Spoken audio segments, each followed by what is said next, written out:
కూడా రాష్ట్ర ప్రభుత్వం పెడచెవిన పెడుతుంది. తక్షణమే నెల్లూరు జిల్లా ఆత్మకూరు నియోజకవర్గంలోని వైసీపీ నాయకులపై తీవ్ర విమర్శలు చేశారు మంత్రి ఆనం రామనారాయణ రెడ్డి. వేల్పులకుంట గ్రామంలో ఆయన ఎన్టీఆర్ భరోసా పెన్షన్ పంపిణీ కార్యక్రమంలో పాల్గొని పలు అభివృద్ధి కార్యక్రమాలను శంకుస్థాపన చేశారు. పేదల సంక్షేమం పథకాలు అందించడం కూటమి ప్రభుత్వ ధ్యేయమని చెప్పారు. గత ప్రభుత్వం తిరుమల లడ్డూలో మిశ్రయాలు ఉపయోగించి కల్తీ చేసినట్లు, అలాగే జగన్ కుటుంబం కోట్ల రూపాయలు దోచినట్లు ఆరోపించారు. ప్రభుత్వం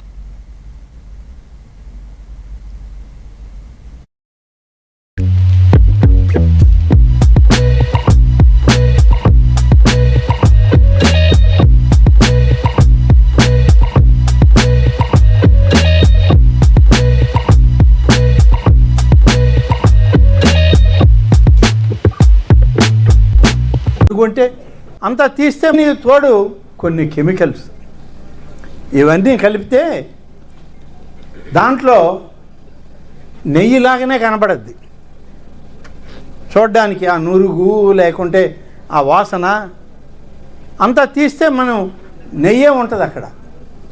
దాన్ని ఆవు నెయ్యి కింద సరఫరా చేసి లడ్డూలు తయారు చేశారు.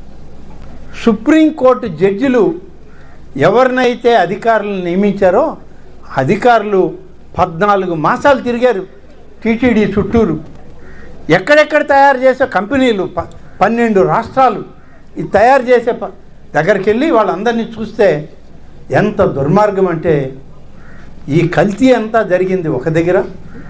ఆ కల్తీ వాడిన వస్తువులన్నీ వివిధ రాష్ట్రాల నుంచి కలకత్తాలో కొన్ని కొంటే, ఉత్తరాఖండ్లో కొన్ని కొంటే, ఉత్తరప్రదేశ్లో కొన్ని వస్తువులు కొంటే, ఇవన్నీ కలిపిన మిశ్రమం అది నెయ్యిలాగా కనపడే విధంగా